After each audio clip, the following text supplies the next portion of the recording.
Terima kasih pemirsa, Anda masih bersama kami di Lintas Banua. Ibnu Sina membantah kebijakan mencabut tarif minimum 10 kubik diambil untuk momentum pilkada. Namun karena momentum pandemi COVID-19 sebagai waktu yang tepat untuk membantu meringankan beban masyarakat dimulai pembayaran tarif pada Oktober 2020. Wali Kota Ibnu Sina memutuskan mencabut kebijakan tarif minimum 10 kubik air bersih PDAM Banjarmasin, yakni jelang pilkada setempat pada 2020.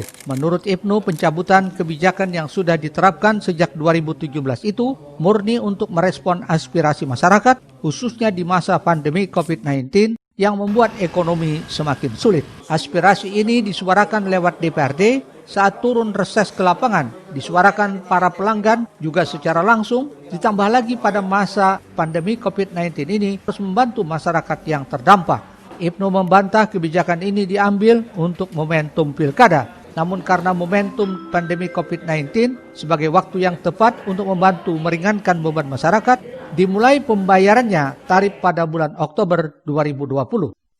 Apakah ini momentumnya dekat pilkada? Ya karena memang saat inilah saat yang tepat untuk kemudian memberikan keringanan kepada para pelanggan.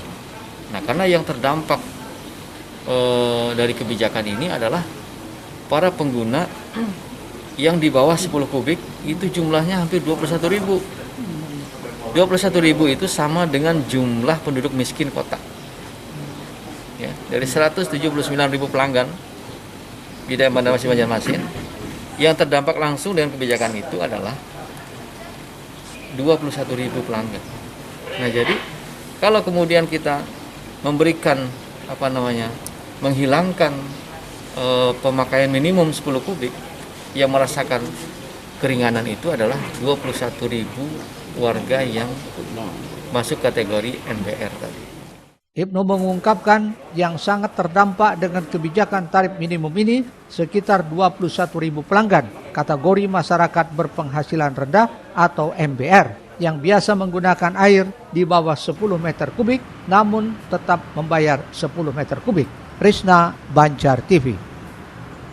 Sementara itu, keringanan bagi pelanggan PDAM di masa pandemi COVID-19 ini sebelumnya sudah juga diberikan sebagai stimulus untuk meringankan masyarakat yang terdampak langsung ekonominya akibat pandemi COVID-19 ini.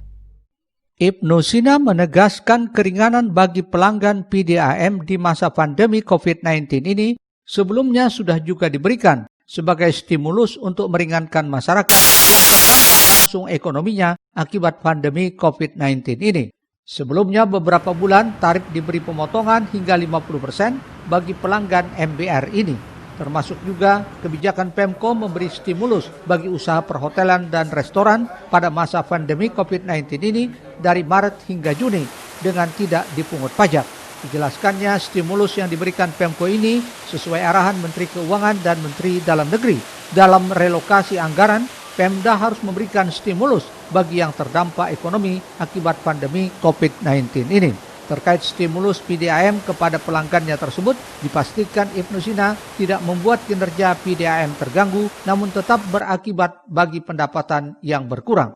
Salah satu stimulus yang diberikan oleh pemerintah kota, sesuai dengan arahan dari Menteri Keuangan, surat edaran Menteri Keuangan, Menteri Dalam Negeri, baik itu untuk refocusing ataupun juga realokasi anggaran. Nah, pemerintah daerah diminta memberikan stimulus. Salah satu stimulusnya adalah pemotongan pajak. Ya kan, itu sudah kita lakukan kepada hotel dan restoran.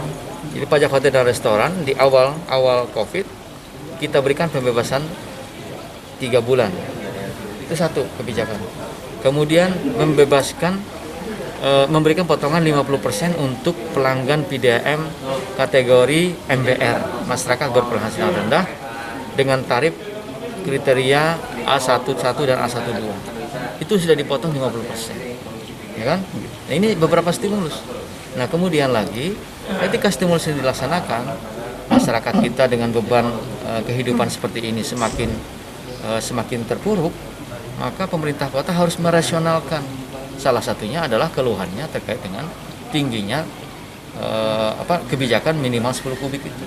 Nah, lalu kemudian kita pelajarilah aturan itu, sehingga kemudian secara kinerja PDAM apakah terganggu misalnya kalau kebijakan itu kita hapuskan, kita cabut.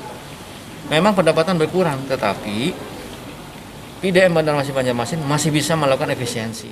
Pihaknya juga tidak menuntut PDAM setor besar ke Pemko karena masa pandemi ini PDAM juga ada fungsi sosialnya. Menurut Ibnu, ada sektor lain yang PDAM bisa ambil keuntungan selain dari tarif yang dibayar pelanggan, salah satunya dari pusat data. Risna, Banjar TV.